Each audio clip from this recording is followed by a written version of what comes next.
Bonjour.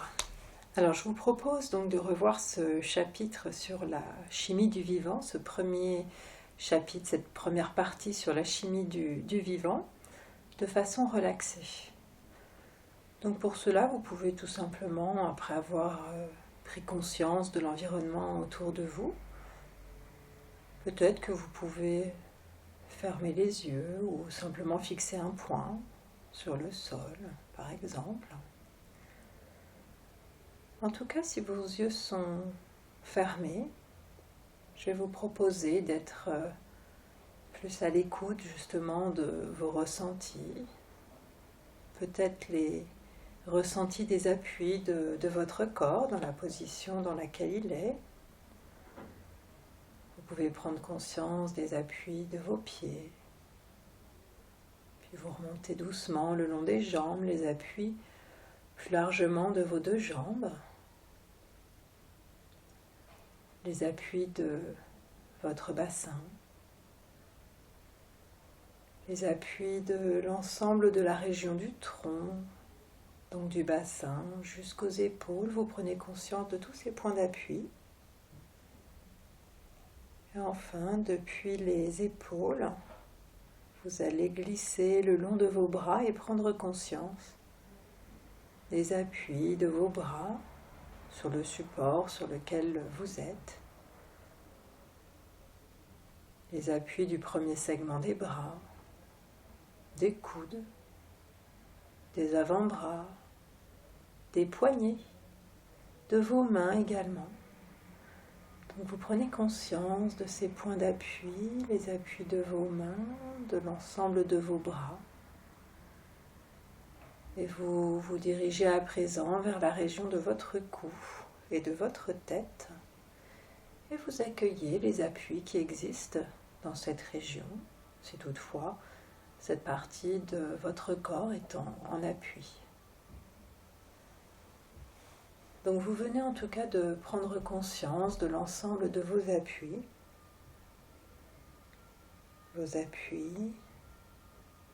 votre respiration peut-être qui est plus présente à vous à présent. Peut-être que vous pouvez prendre conscience du caractère relaxant de votre respiration, sentir l'air qui entre dans votre corps, l'air qui ressort pour entrer à nouveau. Et vous prenez conscience donc de ces mouvements respiratoires profonds, ces mouvements respiratoires relaxants. Donc vous avez conscience finalement petit à petit de la détente qui s'installe en vous, conscience de la détente de votre tête, l'arrière de votre tête, le sommet de votre tête, détente également de l'ensemble de votre visage, conscience de la détente de votre cou, la nuque, la gorge qui sont relaxées, détendues. Conscience également de la détente de vos épaules. Et vous sentez également cette détente présente au niveau de vos épaules qui glissent tranquillement le long de vos bras. Et vous sentez vos deux bras, donc des épaules jusqu'au bout de vos doigts, qui se posent, qui se relaxent de façon vraiment tranquille, agréable. Vos deux bras sont donc relaxés et détendus. La détente arrive maintenant au niveau de la région du tronc, la région thoracique, la région abdominale, et puis la région pelvienne se relaxe, se pose tranquillement, si bien que vous pouvez prendre conscience de la détente de l'ensemble de votre tronc, des épaules, jusqu'au bassin. Et du bassin, vous pouvez apprécier cette détente qui continue son installation au niveau de vos jambes. Vos cuisses se relaxent, vos genoux, la région des mollets, et puis vos pieds. Et vous prenez conscience de vos deux jambes relaxées, détendues. Conscience plus largement des 4 membres relaxés, détendus. Conscience également de la détente des parties axiales, le tronc, le cou et la tête. Vous accueillez cette détente en vous, une détente agréable, tranquille. Une détente dans laquelle vous allez pouvoir laisser venir tout simplement une image sur votre écran mental. L'image que je vais vous proposer de laisser venir, c'est peut-être l'image de cette carte mentale sur la chimie du vivant, peut-être des images du diaporama que vous avez pu écouter, voir, peut-être même dessiner. Donc vous laissez le temps à tous ces éléments de cours concernant la première partie de la chimie du vivant venir. Peut-être que vous voyez le plan de ce cours avec les différentes notions abordées, la chimie, les éléments chimiques, la liaison chimique, la chimie organique et la notion de réaction chimique. Peut-être que vous vous souvenez de la définition justement de la chimie. Vous pouvez vous la rappeler, vous représenter cette chimie, ce que c'est pour vous. Je vous avais dit, c'est la science qui va étudier la matière, la substance. La matière étant quelque chose qui va occuper un certain espace et qui va aussi posséder une masse. Et c'est justement à partir de cette définition qu'on était passé à cette notion d'éléments chimiques, puisque je vous ai dit que la matière correspond aux éléments chimiques. Alors là aussi, vous pouvez évoquer dans votre tête, sur votre écran mental, ces éléments chimiques. Comment est-ce que vous voulez représenter? Peut-être que vous pouvez dans un premier temps les voir tous ensemble. Vous vous souvenez, je vous ai dit que les éléments chimiques, il y en a plus d'une centaine. Et vous vous souvenez, je vous ai dit qu'ils sont répertoriés dans un tableau, le tableau périodique des éléments. Peut-être que ce tableau, avec toutes ces couleurs, vous pouvez le visualiser mentalement. Visualiser sur ce tableau également les symboles de ces éléments qui sont constitués d'une ou de deux lettres. Peut-être visualiser aussi des nombres qui sont associés à ces symboles. Et peut-être que vous vous souvenez que, en abordant cette notion d'éléments chimiques, on a continué sur une autre notion qui est la notion d'atome. Vous vous souvenez, l'atome, je vous ai dit que, eh bien finalement, c'est la plus petite quantité d'un élément chimique. C'est l'entité unitaire, si on peut dire, d'un élément chimique. Donc vous pouvez vous représenter cet atome. Vous savez qu'atome, ça veut dire indivisible, mais vous savez qu'un atome peut être divisé, qu'il est constitué de petites particules, qu'on appelle les particules subatomiques. Peut-être que vous vous souvenez de leur nom, le nom de ces trois particules subatomiques qui constituent les atomes, qui sont les neutrons, les protons, les électrons.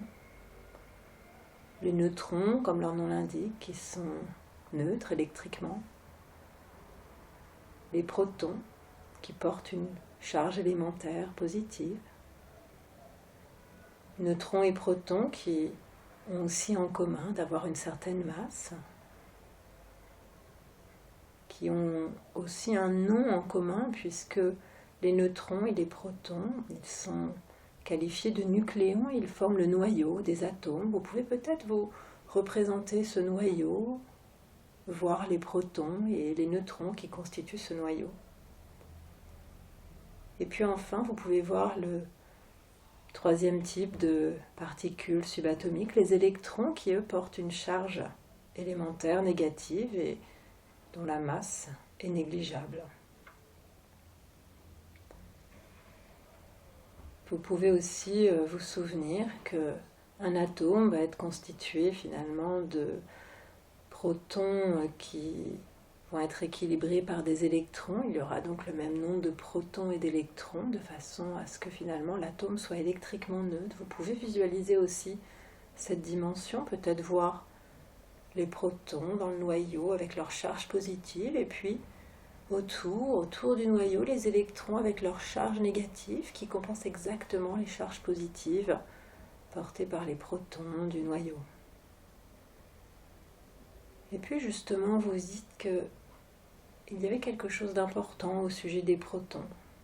Quelque chose d'important en lien avec les éléments chimiques, qui est que un élément chimique finalement, eh bien, va se caractériser par des atomes qui ont tous le même nombre de protons.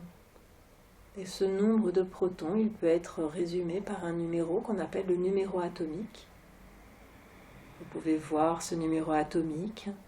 Il est noté grand Z et peut-être que vous pouvez le voir collé au symbole de l'élément chimique, puisqu'il va se trouver en indice à gauche de la lettre qui symbolise l'élément chimique. Et puis, vous continuez sur cette symbolisation. Vous voyez donc le symbole de l'élément chimique, ce numéro atomique, grand Z, et puis vous voyez aussi un autre nombre apparaître. Lui, au contraire, il est en exposant. Peut-être que vous vous souvenez du nom de ce nombre qu'on note grand A. C'est le nombre de masse.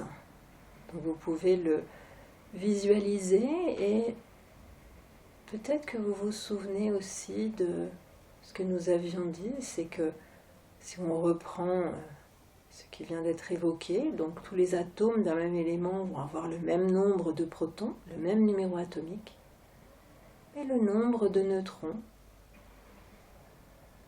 Le nombre de neutrons que l'on va pouvoir déduire à partir du nombre de masses, il va pouvoir varier. Le nombre de masses va varier. Vous pouvez voir ce nombre de masses en exposant qui peut varier et peut-être voir mentalement différentes formes atomiques d'un même élément chimique. Toutes ces formes atomiques d'un élément chimique ont le même nombre de protons, le même numéro atomique grand Z. Mais toutes ces formes atomiques vont avoir des nombres de masses différents parce que le nombre de neutrons peut varier. Et toutes ces formes atomiques sont ce que l'on appelle des isotopes. Peut-être que vous vous souvenez que on a pu prendre des exemples, le carbone 12, le carbone 13, le carbone 14, et puis pour l'hydrogène, le protium, le deutérium et le tritium. Vous pouvez peut-être les voir et puis vous souvenir aussi qu'il y a donc une différence de masse entre ces formes atomiques et parfois une différence de stabilité avec certaines formes atomiques qui peuvent être radioactives. Radioactivité qui va être utilisée justement en biologie pour la datation, pour le traçage. Donc vous visualisez tout à fait nettement le noyau d'un atome avec ses protons, ses neutrons. Et peut-être que vous pouvez aussi voir les électrons à présent. Vous pouvez voir donc les électrons dont les trajectoires ne sont pas précises, mais qui sont présents dans un certain volume d'espace autour du noyau.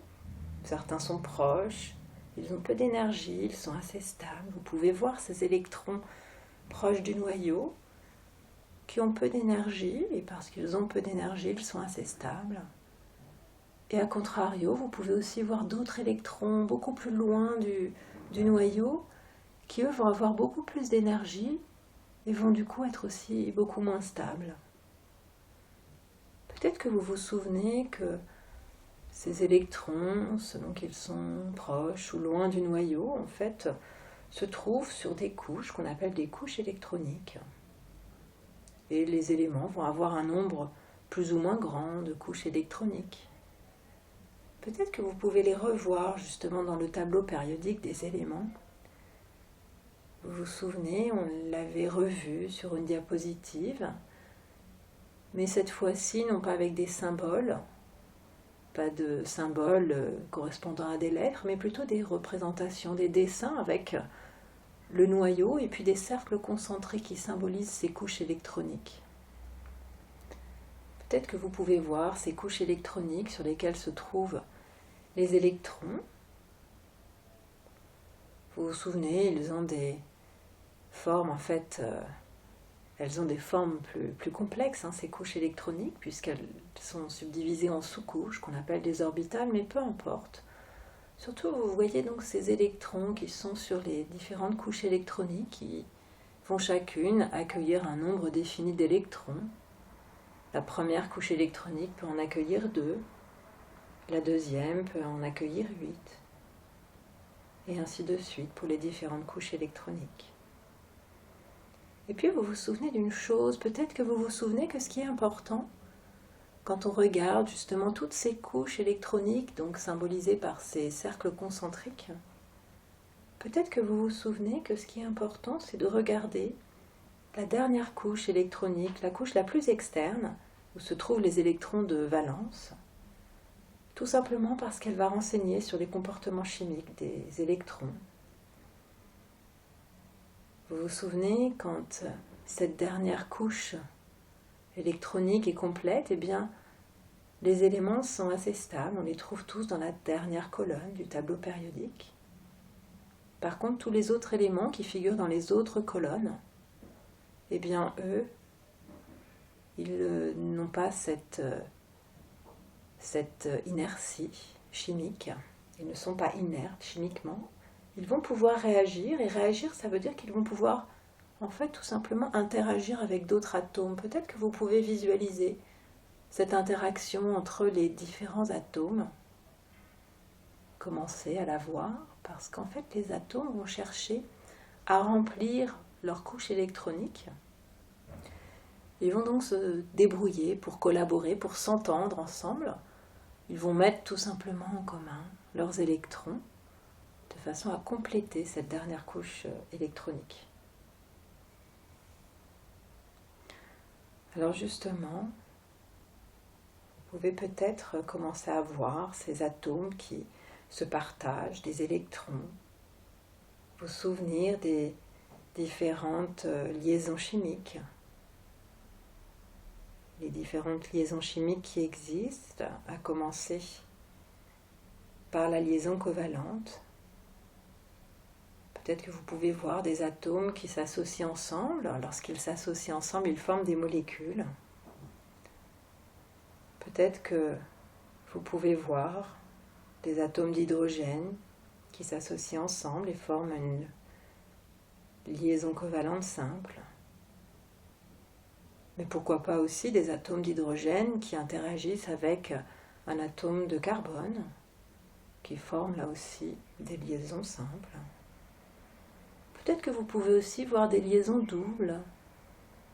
C'est le cas par exemple quand 2 atomes d'oxygène interagissent ensemble, et dans cette situation, ils vont mettre non pas un seul électron en commun l'un et l'autre, mais 2 électrons en commun l'un et l'autre. Vous pouvez visualiser ces électrons que les atomes d'hydrogène mettent en commun,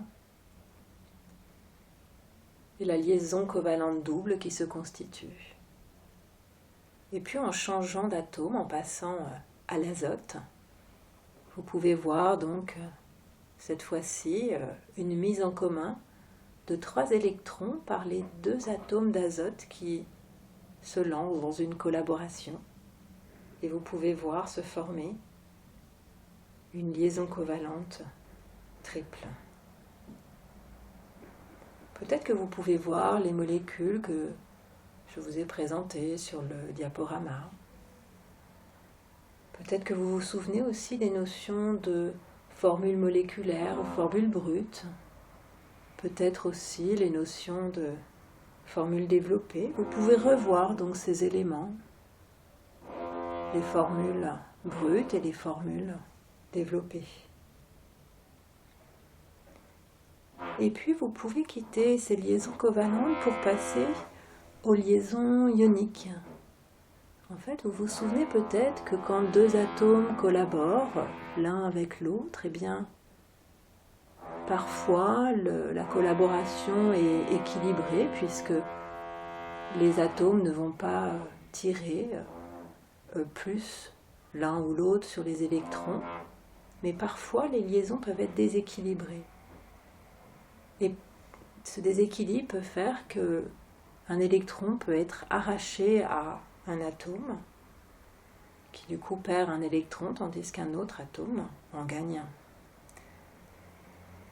Et vous vous souvenez que les atomes obtenus vont alors avoir soit un électron en trop, soit un électron en moins, et vont constituer des ions qui sont des particules chargées. Donc vous pouvez voir ces ions, peut-être un cation avec sa charge positive et puis un anion avec sa charge négative, qui vont du coup interagir l'un avec l'autre du fait de ces charges électriques opposées. Et vous pouvez voir se former une liaison ionique. Une liaison ionique qui est plus faible que la liaison covalente.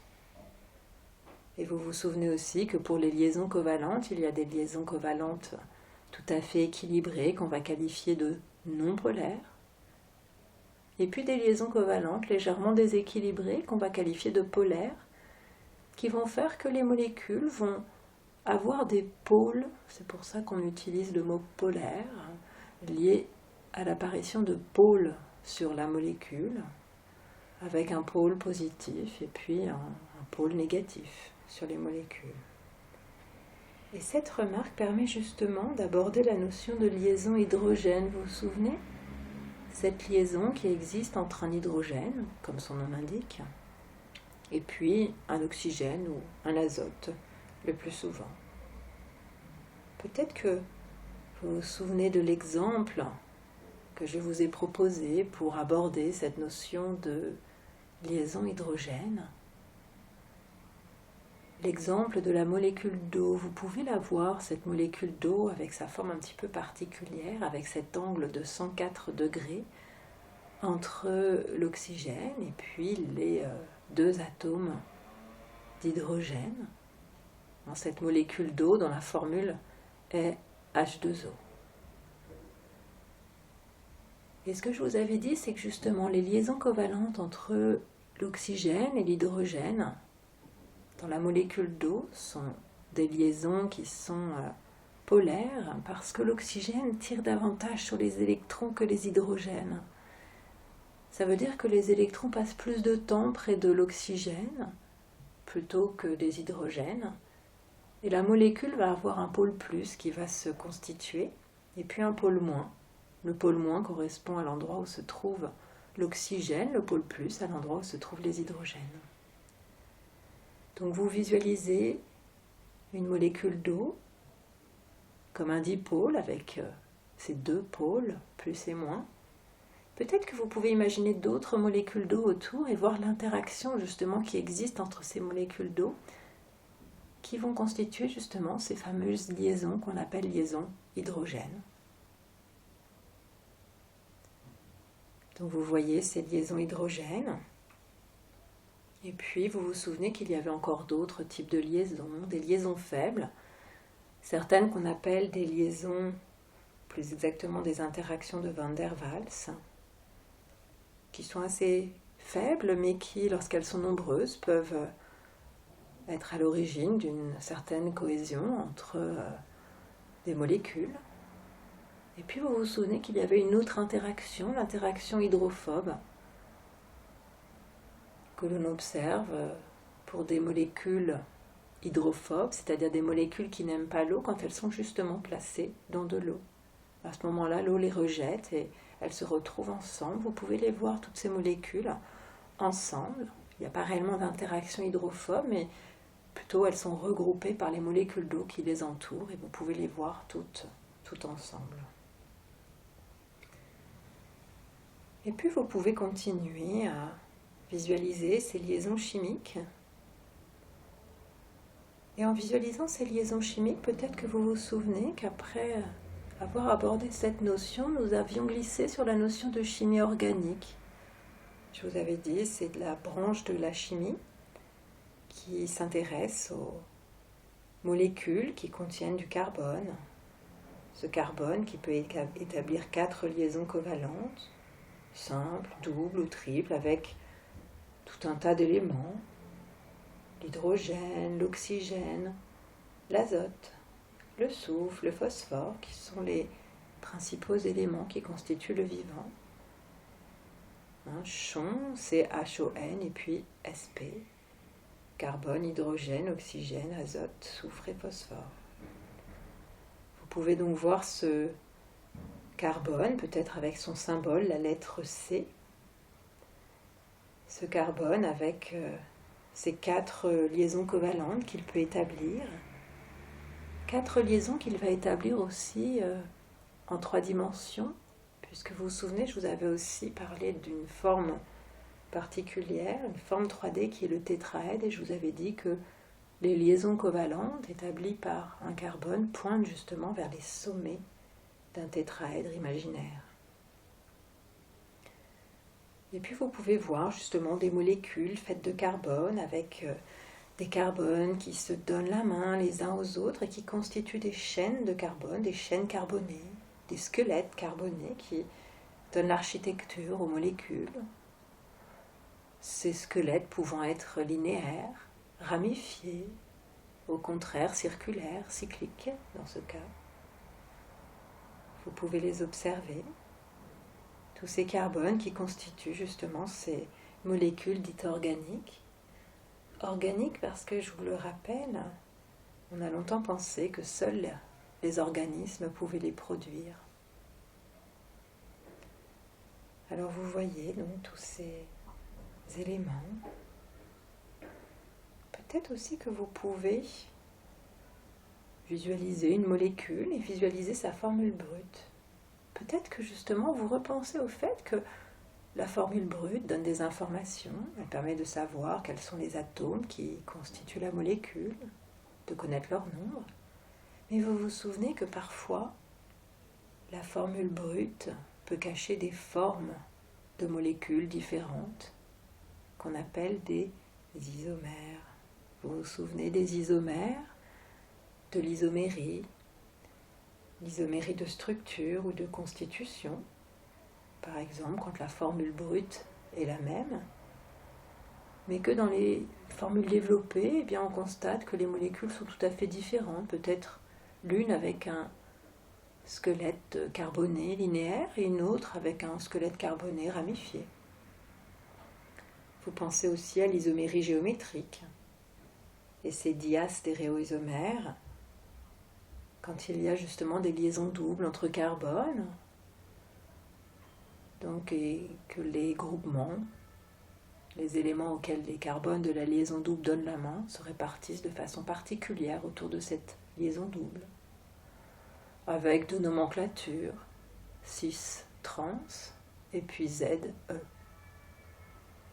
Et enfin, peut-être que vous pouvez aussi visualiser la dernière isomérie, l'isomérie optique, à l'origine des énantiomères, et voir les molécules comme des mains. Vous vous souvenez de cette notion de chiralité, le mot chiralité qui veut dire main, le fait que les molécules parfois se ressemblent beaucoup, mais elles sont en fait des images en miroir l'une de l'autre, et de cette manière, eh bien, elles vont avoir au final des propriétés particulières. Et je vous avais parlé justement de molécules qu'on trouve dans les agrumes qui, selon leur forme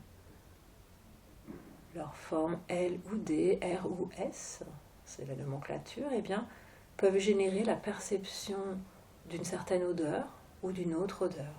Ça va dépendre. Donc vous avez en tête cette isomérie, les différentes formes des molécules. Et puis enfin, vous revenez à cette notion de chimie organique, au fait qu'on va donc trouver des carbones, des hydrogènes. Et d'ailleurs, quand une molécule ne possède que du carbone et de l'hydrogène, on l'appelle tout simplement hydrocarbures. Les hydrocarbures, ce sont des molécules dont les liaisons sont non polaires, donc ce sont des molécules hydrophobes. Ce sont des molécules qui n'aiment pas l'eau. Et quand on les décrit, eh bien, souvent on dit qu'elles sont soit saturées, s'il n'y a pas de liaison double, si toutes les liaisons entre les atomes de carbone sont des liaisons simples, parfois on va dire que les hydrocarbures sont insaturés. quand il y a au moins une liaison double entre atomes de carbone. Et puis vous commencez à voir les différents groupements fonctionnels évoqués, qui sont tous hydrophiles. Le groupement hydroxyle, OH, qui donne naissance à la classe des alcools, suffixe ol. Peut-être que vous pouvez voir le groupement carbonyle, un simple oxygène associé par une liaison double à un carbone. Ce groupement carbonyle qui peut donner naissance à la classe des aldéhydes ou des cétones, aldéhyde al, cétone on. Donc vous pouvez voir ces deux classes qui vont dépendre de ce que le carbone qui porte l'oxygène avec sa liaison double tient. Si le carbone est lié plus exactement à un autre carbone et à un hydrogène, alors c'est un aldéhyde. S'il est lié à deux autres carbones, c'est une cétone.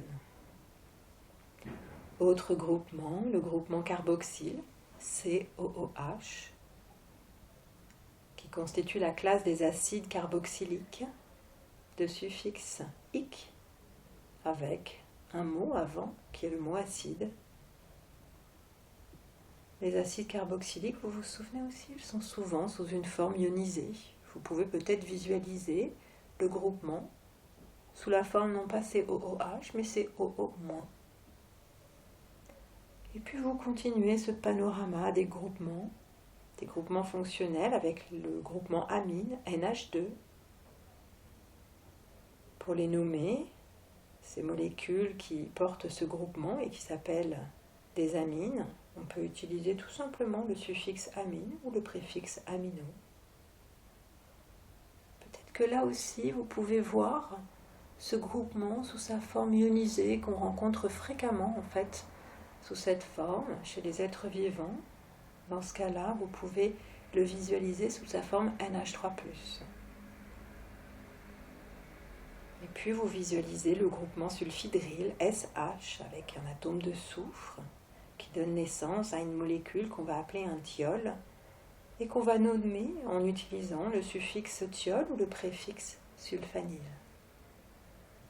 Et enfin, vous voyez le dernier groupement fonctionnel évoqué, le groupement phosphate, H2PO4, qui donne naissance au phosphate organique, molécule appelée phosphate ou phosphatée. Avec ce groupement phosphate que vous pouvez aussi voir sous sa forme ionisée, PO4 de moins. Donc vous avez visualisé tous ces groupements fonctionnels, hydroxyle, carbonyle, carboxyle, amine, sulfhydryl, phosphate. Et puis, vous vous souvenez que le dernier point abordé dans ce cours, c'était la notion de réaction chimique. Alors justement, vous pouvez visualiser une réaction chimique, concevoir une réaction chimique comme étant une réaction entre des molécules qui vont être qualifiées de réactifs et qui vont donner naissance à des produits, donc d'autres molécules, si bien que vous pouvez concevoir une réaction chimique comme étant une situation, une réaction dans laquelle les liaisons qui existent entre les atomes vont être remaniées avec des liaisons qui sont rompues, des liaisons qui sont établies. Vous vous souvenez aussi que cette flèche qui va des réactifs aux produits, parfois, elle peut être remplacée par une double flèche quand les réactions sont réversibles. Puis vous vous souvenez aussi des nombres que l'on place avant de donner les formules brutes des molécules en jeu. Des nombres dits stoichiométriques, des nombres qui renseignent sur les proportions, sur la quantité de molécules qui est en jeu. Des nombres qui correspondent aussi à ce qu'on avait appelé des moles. Donc vous visualisez ce qu'est pour vous une mole, dont le symbole est MOL. Une mole qui est une quantité de matière définie précisément, puisque c'est une quantité de matière qui est faite de 6,02214 0,76 10 puissance 23 unités élémentaires. Un nombre un petit peu long qu'on appelle le nombre d'Avogadro. Puis vous vous souvenez aussi que quand on considère une mole d'une substance ou une mole d'une autre substance, il y a bien sûr le même nombre de molécules des substances en question, mais que les masses en grammes ne sont pas forcément les mêmes, tout simplement parce que les molécules ne sont pas constituées par les mêmes atomes, que les atomes n'ont pas forcément le même nombre de masses, vous vous souvenez, ce nombre de masses noté grand A, à côté du symbole de l'élément, et que par conséquent, cette masse en grammes peut changer. Et puis vous vous souvenez peut-être aussi d'une unité de mesure que je vous ai donnée pour évoquer la concentration d'un soluté dans une solution, d'une substance dans une solution, par exemple du sel de table qu'on mettrait dans l'eau et dont on peut exprimer la concentration en mol par litre. Peut-être que vous pouvez visualiser, voir cette solution avec donc le soluté qui est le sel, le solvant qui est l'eau, donc la solution obtenue qui est le mélange des deux. Cette solution qu'on peut appeler solution aqueuse parce que justement le solvant est l'eau. Cette eau qui est présente chez les êtres vivants en quantité importante puisqu'elle peut représenter entre 70 et 95%, ce sont les chiffres qu'on trouve fréquemment, 70 à 95% d'eau dans une cellule. Donc vous visualisez tous ces éléments concernant les notions de base de la chimie du vivant, et vous les laissez s'inscrire en vous. Vous leur avez donné du sens, vous avez construit vos propres représentations et vous les laissez s'inscrire en vous. Et puis je vais vous proposer de laisser partir ces images pour revenir tout simplement à vos sensations. Conscience à nouveau de la détente de votre corps. Conscience à nouveau de votre sérénité, de l'harmonie qui existe en vous, de la confiance que vous vous faites à vous-même. Et puis tranquillement, je vais vous proposer de reprendre contact avec votre environnement, de faire ce que l'on appelle la reprise. Alors pour faire cette reprise, je vous propose tout simplement, en gardant les yeux fermés, de revoir l'environnement dans lequel vous êtes, par exemple la pièce dans laquelle vous êtes, de revoir le sol, les murs, le plafond. Vous sentez que le fait de revoir l'environnement dans lequel vous vous trouvez vous permet de remonter petit à petit vers votre état d'éveil habituel. Vous sentez votre tonus d'éveil, votre énergie qui revient. Vous allez aussi réentendre l'environnement sonore autour de vous, réentendre tous les bruits.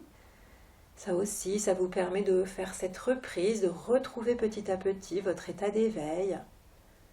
Et puis vous poursuivez. Donc vous revoyez l'environnement dans lequel vous êtes, vous réentendez tous les sons de cet environnement. Vous pouvez aussi percevoir les autres dimensions sensorielles de cet environnement, peut-être des parfums. Et puis vous pouvez commencer, peut-être que vous l'avez déjà fait, à remuer les doigts de pied, les mains, à vous étirer, à étirer vos bras, vos jambes, à étirer l'ensemble de votre corps. Et vous pouvez aussi faire des grandes respirations pour retrouver justement votre état d'éveil habituel en inspirant et puis en soufflant, éventuellement en faisant du bruit. La respiration à la fois permet de se détendre mais permet aussi de se réénergiser. Donc vous n'hésitez pas à faire des grandes respirations profondes mais dynamiques en soufflant, éventuellement en faisant du bruit.